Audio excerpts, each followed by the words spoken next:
Women's Affairs Reform Commission submits report to Chief Advisor Professor Mohammad Yunus. Chief Advisor stresses on implementation of recommendations.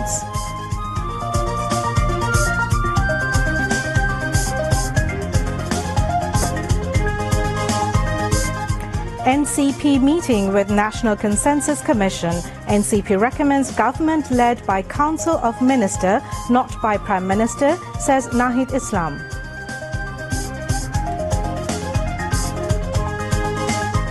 Law enforcers asked not to let Awami League hold any public rally, says Home Advisor.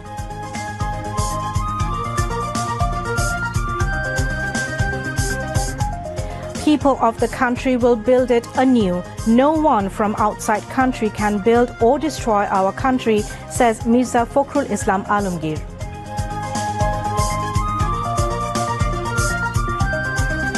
BNP and 12-party alliance believe fascist Awami League should face trial for genocide and crimes against humanity, says BNP leader Nazrul Islam Khan. Donald Trump signals tit for tat. China tariffs may end amid unstable markets.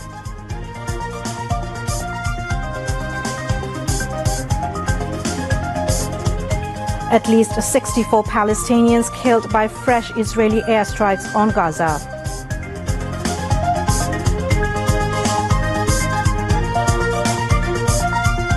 And in Lahore, Pakistan beat Bangladesh by 7 wickets in ICC Women ODI Cricket World Cup qualifier round match. Bangladeshi girls qualify for the World Cup.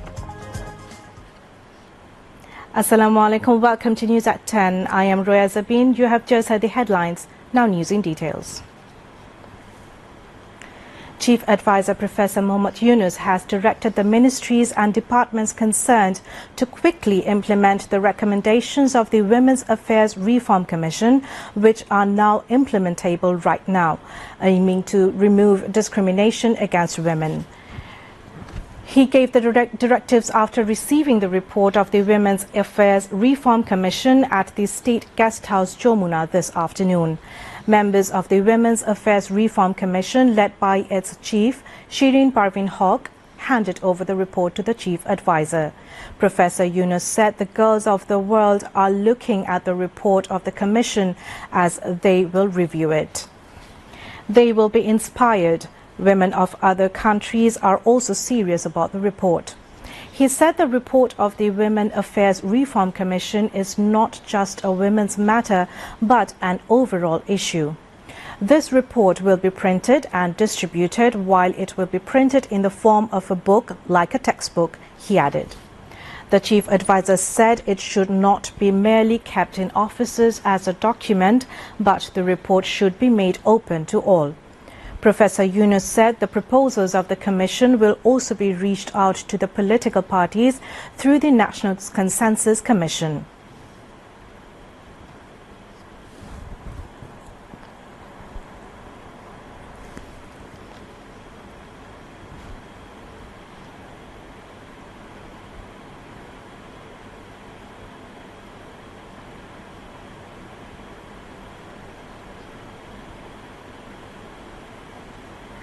Later, Women's Affairs Reform Commission Chief Shireen Parveen Haq briefed the reporters at the Foreign Service Academy. She said the recommendations have been divided into 3 parts. Shireen Haq said some recommendations can be accomplished by the interim government, while some can be done by the next elected government. She said the Reform Commission has given 15 reform proposals. সুপারিশগুলো আমরা সাজিয়েছি 3টা ভাগে। একটা হলো যেগুলো আমরা মনে করি এই অন্তর্বর্তীকালীন সরকারই করতে পারবে। এই অন্তর্বর্তীকালীন সরকার একটা ঐতিহাসিক প্রেক্ষাপটে আছে এবং তাদের অনেক সুযোগ আছে অনেক কিছু করার, যেটা নাকি রাজনৈতিক সরকারগুলো করতে পারে না নানান কারণে, রাজনৈতিক বিভিন্ন স্বার্থের কারণে তারা করতে পারে না। এই সরকারের কোনো স্বার্থ নাই, সেই জন্য এই সরকার অনেকগুলো জিনিস করতে পারবে আমাদের বিশ্বাস। 433টা সুপারিশ আছে সব মিলে বিভিন্ন খাতে। তো আমরা মনে করি 433টার মধ্যে যদি 200টাও হয় তাহলেও কিন্তু আমরা অনেকটা এগিয়ে যাব। Jatiyo Nagorik Party (NCP) has submitted several proposals to the National Consensus Commission, including the cabinet-led government, delimitation of parliamentary constituencies through an independent commission, and a referendum on constitutional amendments. NCP convener Nahid Islam informed this to newsmen after a meeting with National Consensus Commission at LD Hall of সংসদ Bhavan today. NCP does not want Prime Minister but cabinet-led government, he added. Besides, Nahid Islam said, no one can be Prime Minister more than twice and the same person cannot be the Prime Minister once and the President once. He further mentioned that the Speaker has to be from the opposition. The idea has been given for President election through the Electoral College, he added.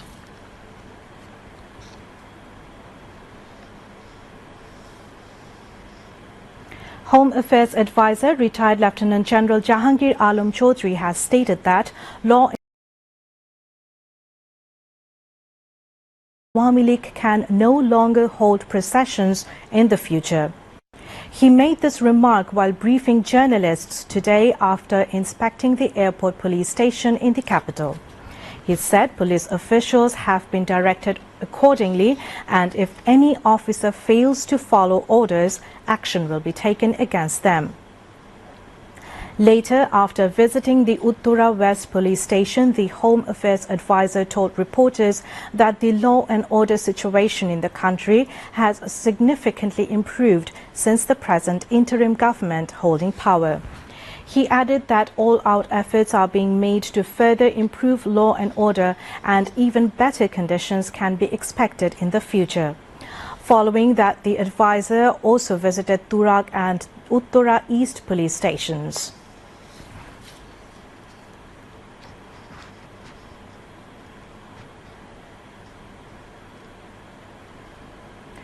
No foreign nation has the power to either build or break Bangladesh.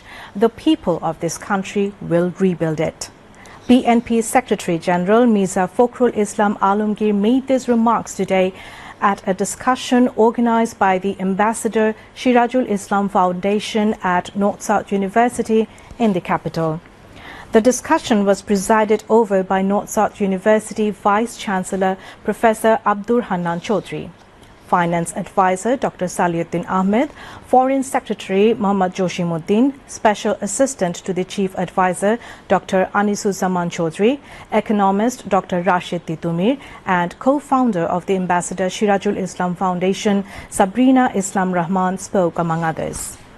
Mirza Fakhrul Islam Alamgir emphasized that the democratic process must be upheld, as there is no alternative to democracy.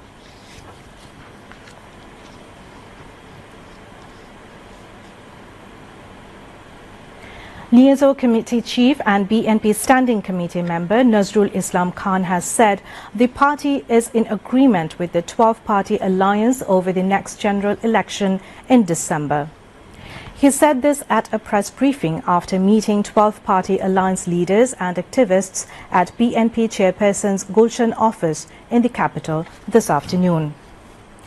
The BNP leader hoped that the interim government will reflect the people's aspiration. He further said BNP and 12-party alliance think that fascist Awami League must be prosecuted for genocide and crimes against humanity. On the other hand, 12-party alliance chief Mustafa Jamal Haider stated that it is possible to arrange election within December. A precise roadmap must be ensured to hold the poll by December to avoid uncertainty. Besides, he demanded removal of the fascists from the administration and trial of those involved in July-August genocide. Mohammad Nurul Islam Bulbul, Amir of Bangladesh Jamati Islami Dhaka Metropolitan South, has said that if elections held without implementing the fundamental reforms for which students sacrifice their lives in the fight for a non-discriminatory and corruption-free Bangladesh, it will lead to another rise of fascism. The remarks were made during a financial assistance distribution event organized by Jamati Islami Dhaka Metropolitan South, held this morning at the party's office in Purana Palton, Dhaka. The event aimed to support the families of those who were martyred in the anti-discrimination student movement. Nurul Islam Bulbul handed over financial aid to 30 members of the martyrs' families. During his speech, he said that Jamaat-e-Islami stands by the martyrs, while some political parties are merely trying to inflate the list of martyrs for their own gain. Dr. Shofiqul Islam Masood, Secretary of Jamaat Dhaka Metropolitan South, conducted the event, while Central Majlis-e-Shura members Muhammad Delwar Hussain, Muhammad Kamal Hussain and Professor Dr. Abdul Mannan, as well as other city-level leaders, were present in the function.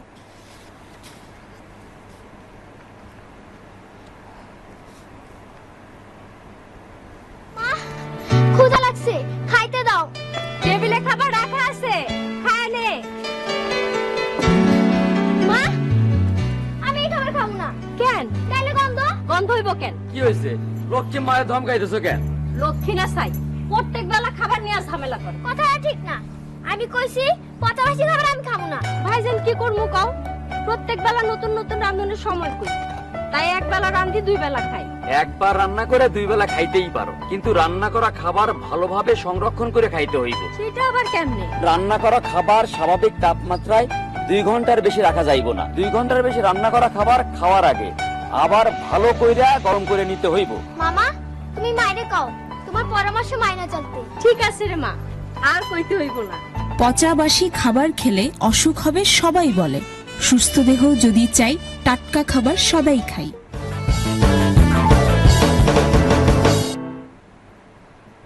Welcome back to 10 o'clock news. We move on to international news.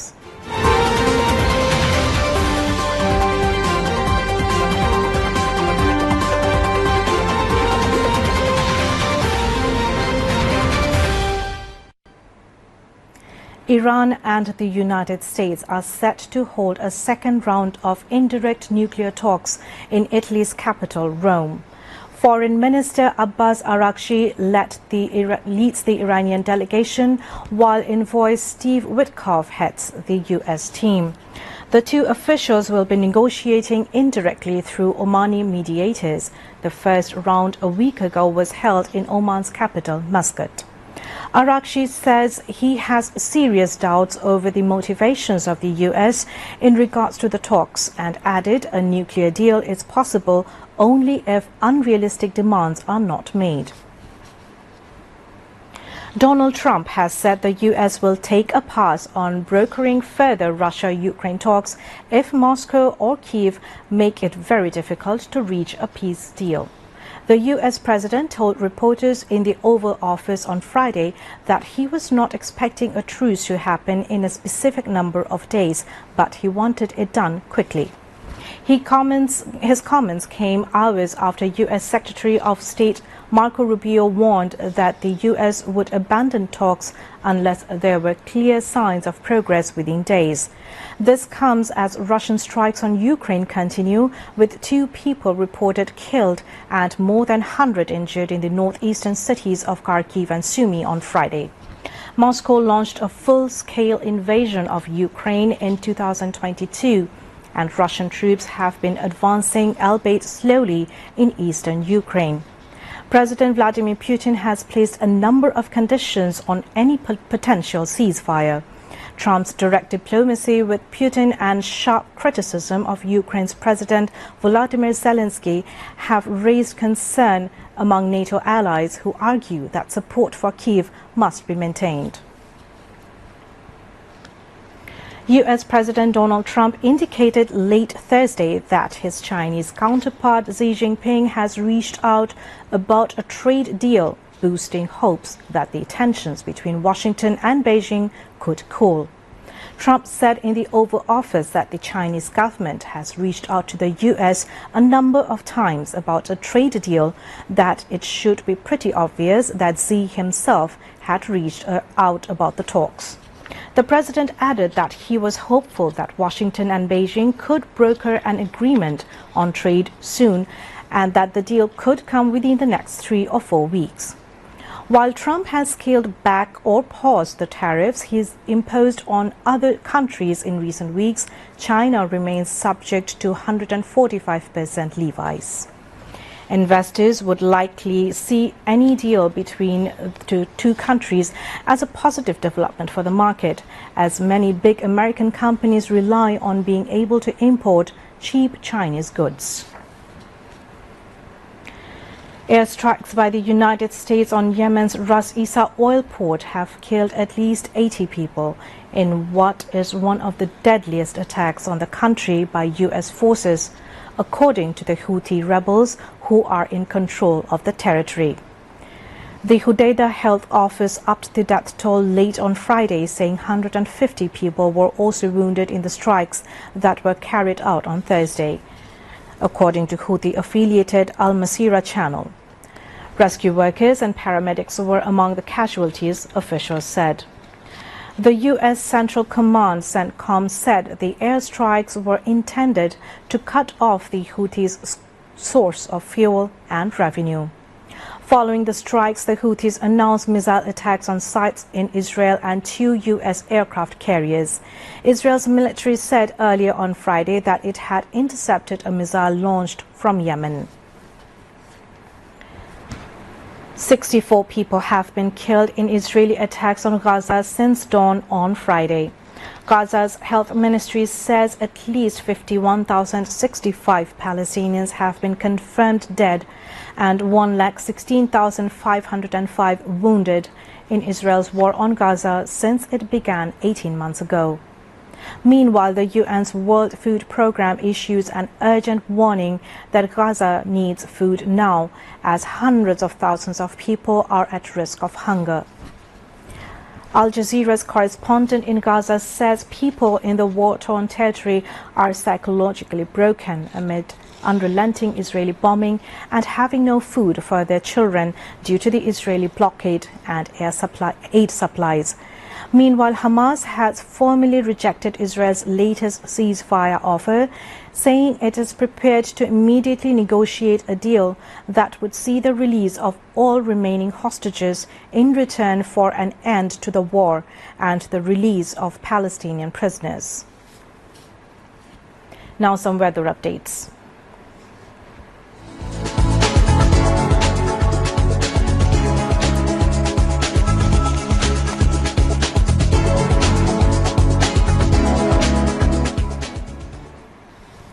Met Office in its weather forecast till 6 p.m. tomorrow said rain or thunder showers with lightning flashes and temporary gusty wind is likely to occur at a few places over Chattogram and Sylhet divisions and at 1 or 2 places over Rangpur, Rajshahi, Mymensingh, Dhaka, Khulna and Borishal divisions.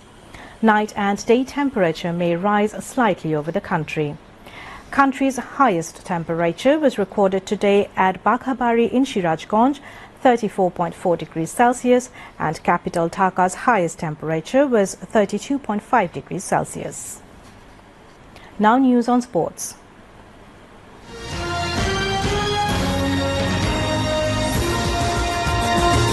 Bangladesh lost to Pakistan by 7 wickets in their last match of the ICC Women's ODI World Cup qualifiers in Lahore.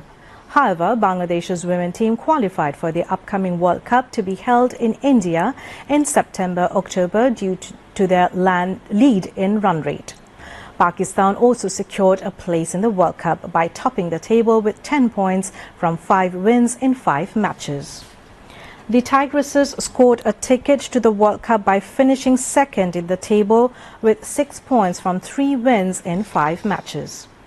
Nigar Sultana Jyoti's team net run rate is .639 and the Caribbean women's net run rate is .626, which ended the qualifiers at number 3 with 6 points from 5 wins in 5 matches. Bangladesh won the toss and elected to bat first in a do-or-die match at the City Cricket Association ground in Lahore. They scored 178 runs for 9 wickets in 50 overs. Ritu Moni scored 48 and Fahima Khatun scored unbeaten 44 runs. In reply, Pakistan scored 181 runs for the loss of 3 wickets in 39 overs and 4 balls. With this loss, Bangladesh had to look at the result of the match between West Indies and Thailand. Thailand batted first and scored 166 runs. West Indies had to score 167 runs in 10 overs to knock out Bangladesh for the ticket to the World Cup, but the Caribbean girls could not do it. They scored 168 runs for the loss of 4 wickets in 10 overs and 4 balls. As a result, Bangladesh girls were relieved. Nigar Sultana Jyoti's team qualified for the upcoming Women's ODI World Cup by leading on run rate. Bangladesh will face Zimbabwe in the first test of the 2-match series in Sylhet tomorrow morning. The match will start at 10 a.m. at the Sylhet International Cricket Stadium. Bangladesh television will broadcast the match live. However, Bangladesh is clearly ahead against Zimbabwe in recent statistics. They have lost only one of the last 8 matches in the head-to-head competition. The Tigers have defeated Zimbabwe by a huge margin in the last 3 tests. In total, Bangladesh has played 18 tests against Zimbabwe, of which Bangladesh won 8, lost 7 matches, and 3 matches were drawn. Nabila Tasnim Urmi and Norshin Arika became champions in the Bangla New Year Women's Squash League.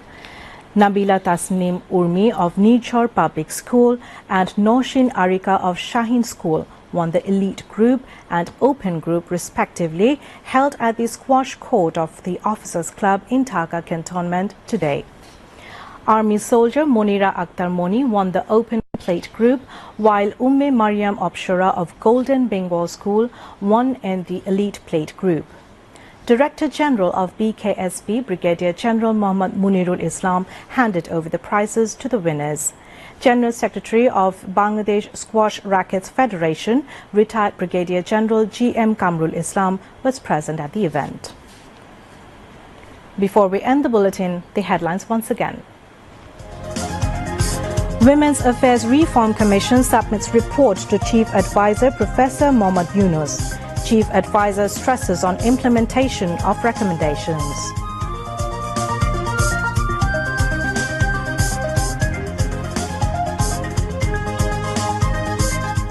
NCP meeting with National Consensus Commission. NCP recommends government led by Council of Minister, not by Prime Minister, says Nahid Islam.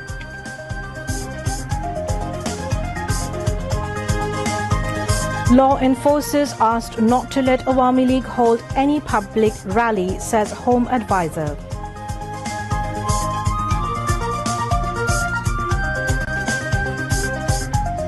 People of the country will build it anew. No one from outside country can build or destroy our country, says Mirza Fakhrul Islam Alamgir.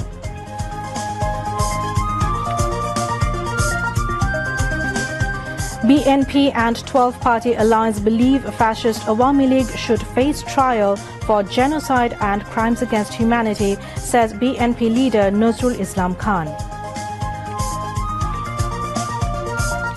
Donald Trump signals tit for tat. China tariffs may end amid unstable markets.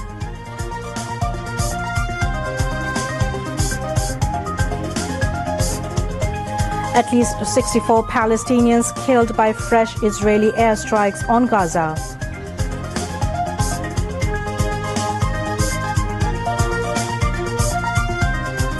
And in Lahore, Pakistan beat Bangladesh by 7 wickets in ICC Women ODI Cricket World Cup qualifier round match.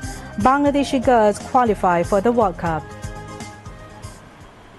That's all from the newsroom for the moment. Thank you for staying with us. We invite you to watch our next bulletin that's coming up at midnight in Bangla. Until then, Allah Hafiz.